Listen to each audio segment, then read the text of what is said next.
மக்களே, நம்ம இருக்கக்கூடிய இடத்துல ஒரு கழிவுநீர் கால்வாய் ஃபுல்லா நிரம்பி ஒரு பக்கமா வெளிய வந்து, அதுலேருந்து துர்நாற்றம் வந்தாலே நம்மளால வந்து தாங்க முடியாது. எம்ப கார்ப்பரேஷன் கிட்ட சொல்லுங்கப்பா. அத மூடுங்கப்பா. என்னப்பா இப்படி ஸ்மெல் வருது அப்படின்ட்டு அந்த அளவுக்கு டென்ஷன் ஆகும். ஒரு ஆத்து ஃபுல்லா கழிவுநீர் தண்ணி அப்படின்னா, அத நம்மளால ஒத்துக்க முடியுமா? அங்க இருக்கக்கூடிய மக்கள் என்ன மாரியான ஒரு நிலைய வந்து ஃபேஸ் பண்ணுவாங்க? அவங்க சுவாசிக்கக்கூடிய காத்து கூட துர்நாற்றமா அந்த இடத்துல வந்து மாறிக்கிட்டு இருக்கு. அந்த ஆத்துல இருந்து வரக்கூடிய தண்ணி முழுசும் கழிவுநீருங்க. அதுல இருக்கக்கூடிய மீன்கள் இறந்து போகுது. அந்த தண்ணிய எடுத்து பயிர்களுக்கு யூஸ் பண்ணா, பயிர்கள் வந்து கருகி போகுது. ஏன் அந்த பக்கம் ரோட்ல போகக்கூடிய அந்த மக்கள் அந்த பக்கமா போகும்போது, அந்த தண்ணீல இருந்து பயங்கரமா நுரை கிளம்பி, அந்த வாகன ஓட்டிகள் மேல வந்து படுது. அப்படி படக்கூடிய நுரை, உடம்புல படக்கூடிய அந்த நுரை அரிப்பா மாறுது. எரிச்சல் அடைய வைக்குது. அது போன்ற ஒரு மோசமான ஒரு சிச்சுவேஷன் நம்ம கிருஷ்ணகிரி மாவட்டத்துல இருக்கக்கூடிய ஒசூர்ல இருக்கக்கூடிய ஒரு ஆத்துல, ஒரு டேம்ல நடந்துகிட்டு இருக்கு. இப்போ பிரசன்ட்ல அந்த தண்ணி ஃபுல்லா கழிவு நீரா போய்க்கிட்டு இருக்கு. இதை பற்றி ஒரு சில இன்ஃப்ளூயன்சர்ஸும், ஒரு சில நபர்களும் பேசி போட்டிருக்காங்க. உண்மையா இது வந்து தேவையானது. இதை பற்றி நீங்க பேசுங்க. உங்களுடைய சோசியல் மீடியா பக்கத்துல ஏதாச்சும் இதை சம்மந்தப்படுத்தி குரல் குடுங்கன்ட்டு தான் இந்த இடத்துல வந்து நான் பொருட்படுத்த முடியும். எக்ஸாஜரேட் எல்லாம் பண்ணல, மிகைப்படுத்தல நானு. விவசாயம் நம் நாட்டுடைய முதுகெலும்பு. விவசாயத்த நம்ம எந்த அளவுக்கு ஒழுங்கா பார்த்துக்கிறோமோ, அந்த அளவுக்கு நம்மளுக்கு பூவா ஒழுங்கா கிடைக்கும். பூவா மட்டும் இல்லன்னு வைங்களேன், என்னத்த சாப்பிட போறோம் நம்ம? செல்ஃபோன சாப்பிட போறோமா? கார சாப்பிட போறோமா? பைக்க சாப்பிட போறோமா? பூவாவ தான் சாப்பிட போறோம். அப்போ அதுக்கு ஒரு பிரச்சனைன்னா, இங்கேருந்து குரல் குடுத்து தான் ஆகணும் ராசா. இல்லைன்னா வருங்காலத்துல எல்லாரும் நக்கிக்கிட்டு தான் போணும் அப்படின்ட்டு தான் இந்த இடத்துல வந்து கொச்சையா சொல்ல முடியும். இப்போ ஒசூர்ல அந்த டேம்ல நுரை கலந்த அந்த கழிவு நீர் வருது இல்லையா? அது சம்மந்தப்பட்ட டீட்டெயில்ஸ் உங்ககிட்ட வந்து எந்த அளவுக்கு ஃபாஸ்ட்டா எக்ஸ்பிளைன் சொல்லி முடிக்க முடியுமோ, அந்த அளவுக்கு ரொம்ப ஃபாஸ்ட்டா எக்ஸ்பிளைன் பண்ணிறேன். வணக்கம் மக்களே! நான் உங்க கோகுல். இது உங்க கோகுல் டாக். இது போன்ற கரண்ட் அஃபேர்லாம் நீங்க தெரிஞ்சுக்கணும்னா, கோகுல் டாக் சேனல சப்ஸ்கிரைப் பண்ணிக்கோங்க. அதாவது கிருஷ்ணகிரி மாவட்டத்துல இருக்கக்கூடிய ஒசூர் மாநகராட்சிங்க. நம்ம தமிழ்நாட்டுல இருக்கக்கூடிய ஊர் தான். ஆனா பெருசா யாரும் இப்போ இது சம்மந்தப்பட்டு இந்த சம்பவத்துக்கு குரல் கொடுக்கலங்க. அங்க இருக்கக்கூடிய விவசாயிகள் வந்து ரத்த கண்ணீர் வடிச்சிட்டு வராங்க. என்ன காரணம்னு பார்க்கும்போது, சார் இந்த ஒசூர்ல இருக்கக்கூடிய கெலவரப்பள்ளி அப்படின்ற அந்த டேம்ல இருந்து வரக்கூடிய தண்ணிய பயிர்களுக்கு வந்து யூஸ் பண்ண முடியல. பயிர்கள் வந்து கருகி போகுது. அதுல இருக்கக்கூடிய மீன்கள் வந்து இறந்து போகுது. அப்படின்ட்டு அங்க இருக்கக்கூடிய விவசாயிகள் அவ்ளோ கஷ்டப்பட்டுட்டு வராங்க. ஒசூர் அப்படின்னு சொல்லும்போதே தெரியும் நம்மளுக்கு. ஒசூர்ல இருந்து பெங்களூருக்கு கிட்டத்தட்ட ஒரு 40 கிலோமீட்டர் தொலைவு என்பது இருக்கு. ஸோ அங்க இருக்கக்கூடிய மெயின் ரோடு அதாவது ஹைவே ரோட்ல நிறைய மிகப்பெரிய இண்டஸ்ட்ரீஸ் எல்லாம் இருக்கு. தொழிற்சாலைகள்லாம் இருக்கு.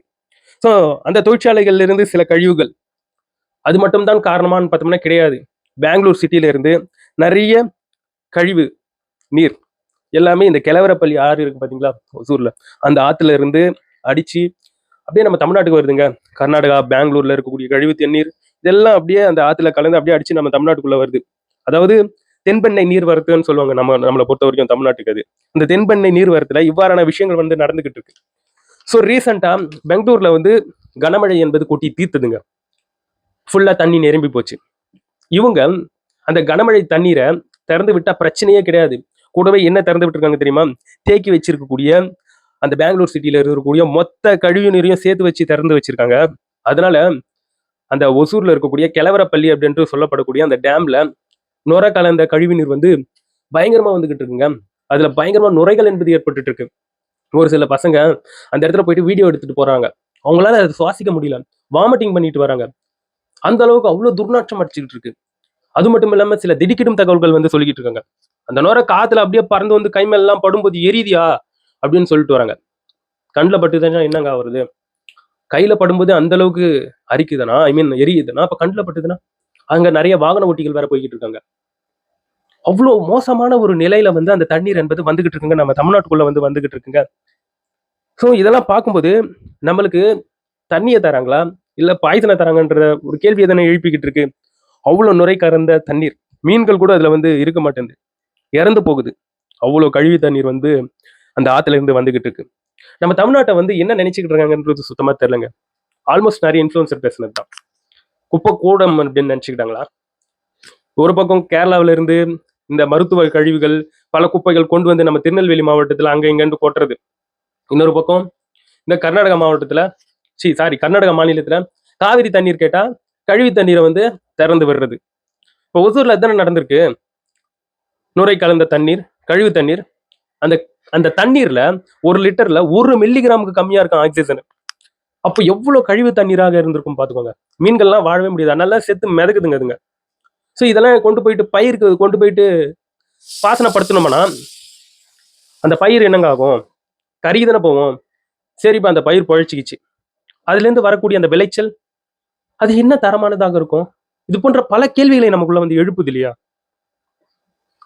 ராசா நம்ம அன்றாடம் யூஸ் பண்றதுக்கு தான் மொபைலு, பைக்கு, காரு, அடுத்த உபகரணங்கள். இது வந்து அத்தியாவசியம் கிடையாது நம்மளுக்கு. தண்ணி, சாப்பாடு இது ரொம்ப முக்கியமானது, அத்தியாவசியமானது.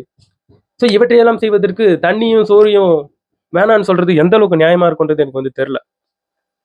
ஸோ ப்ளீஸ் கன்சிடர் பண்ணுங்க. அங்க இருக்கக்கூடிய தண்ணீர் இந்த அளவுக்கு மோசமா வந்துகிட்டு இருக்கு.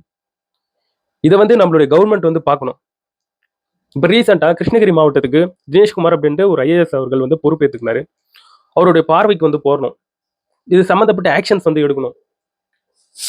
அது மட்டும் இல்லாமல் டிவிகே கட்சியில் இருக்கக்கூடிய புஷி ஆனந்த் அவர்கள், அமைச்சர் அவர்கள், நீர்வளத்துறை அமைச்சர் அவர்கள் கண்டிப்பாக இதில் வந்து ஒரு ஸ்டெப் எடுக்கணுங்க. விவசாயிகள் இந்த இடத்துல வந்து பாதிக்கப்படக்கூடாது. சாப்பிடக்கூடிய பொருளில் எந்த ஒரு நஞ்சும் போய் மிக்ஸ் ஆகக்கூடாது. ஐ மீன் கழிவு நீர் கலக்கிறத தான் சொல்கிறேன் இந்த இடத்துல வந்து. ஸோ கன்சிடர் பண்ணணுங்க. ஸோ இது போன்ற விஷயங்கள் உண்மையாகவே மனசை வந்து ரொம்ப பாதிக்கப்பட வைக்குது. இதை தாண்டி இன்னமும் தரவுகள் வந்து நிறைய சொல்லிக்கிட்டு இருக்கு. ஸோ அந்த தென்பெண்ணை ஆற்று, அதாவது அந்த கிழவரப்பள்ளி அப்படின்கின்ற அந்த அணையிலிருந்து திறந்து விடப்படக்கூடிய அந்த தண்ணியால கிட்டத்தட்ட 8000 ஏக்கர் பாசனம் என்பது பெறுது நிறைய வயல்கள். ஸோ இதனால தயவு செஞ்சு இதுல கவர்மெண்ட் வந்து ஒரு ஸ்ட்ரிக்ட் ஆக்ஷன்ஸ் வந்து எடுக்கணும். அந்த மாதிரி கழிவுநீர் கலப்பதை ஆற்றிலிருந்து தடுக்க வேண்டும். இன்னொரு பக்கம் அந்த கழிவு நீர்ல இந்த சல்பைட் மற்றும் பாஸ்பைட் அப்படின்ட்டு சொல்லப்படக்கூடிய 2 வகையான அமிலங்கள் வந்து இருக்குது. இவற்றையெல்லாம் பார்க்கும்போது தான் கிளியர் கட்டா சொல்றாங்க எக்ஸ்பர்ட்ஸ், இது வந்து கழிவு நீர் அப்படின்னு சொல்றாங்க. அப்பேற்பட்டிருக்கக்கூடிய கழிவு நீரை வந்து ஆற்றுல கொண்டு வந்து சேர்க்கக்கூடாது. அது வந்து விவசாயிகளை வந்து பாதிக்கப்பட வைக்கும். கர்நாடகா கண்டிப்பா இதுல வந்து கன்சிடர் பண்ணணும். இங்க அவங்க ஊர்ல இருக்கவங்க மட்டும் மக்கள்ன்ட்டு நினைச்சுக்கிட்டு அடுத்த ஊர்ல இருக்கக்கூடிய மக்களங்களை வந்து கஷ்டப்படுத்தக்கூடாது. அந்த மக்கள் கூட அப்படி நினைக்க மாட்டாங்க. பட் ஒரு சிலர் பண்ணக்கூடிய செயல்களால் இந்த மாதிரி போய்கிட்டு இருக்கு. ஸோ கவர்மெண்ட் ஸ்ட்ரிக்ட் ஆக்ஷன்ஸ் வந்து கண்டிப்பா எடுத்து ஆகணும். டிவிகே அரசாங்கம் இதை வந்து கன்சிடர் பண்ணணும். ஒசூர்ல இருக்கக்கூடிய விவசாயிகள் அவ்வளவு கஷ்டப்பட்டுட்டு வராங்க. எங்க விஷுவல்ஸா பார்க்க முடியுதுங்க தண்ணி கழிவு நீரா வருது. ஸோ கன்சிடர் பண்ணி தானே ஆகணும். இதை பற்றி உங்களால முடிஞ்ச அளவுக்கு அடுத்தவங்க கிட்ட சொல்லி ஷேர் பண்ணுங்க. ஸ்ட்ரிக்ட் ஆக்ஷன்ஸ் வந்து வேணும். விவசாயம் இல்லாம நம்ம யாருமே கிடையாது. எப்பயும் சொல்ற அழுத்தம் திருத்தமா, விவசாயம் இல்லாம நம்ம இல்ல, சாப்பாடு இல்லாம நம்ம இல்ல. ஒரு நாள் நம்ம சாப்பாடு இல்லாம இருந்து பார்த்தா தெரியும் அதோட பிரச்சனை என்னன்னு. இதை பற்றி நீங்க என்ன நினைக்கிறீங்கன்றது என்னோட கமெண்ட் செக்ஷன்ல பதிவு பண்ணுங்க. நான் வந்து உங்களை அடுத்த வீடியோல பார்க்குறேன். பாய் நண்பர்களே.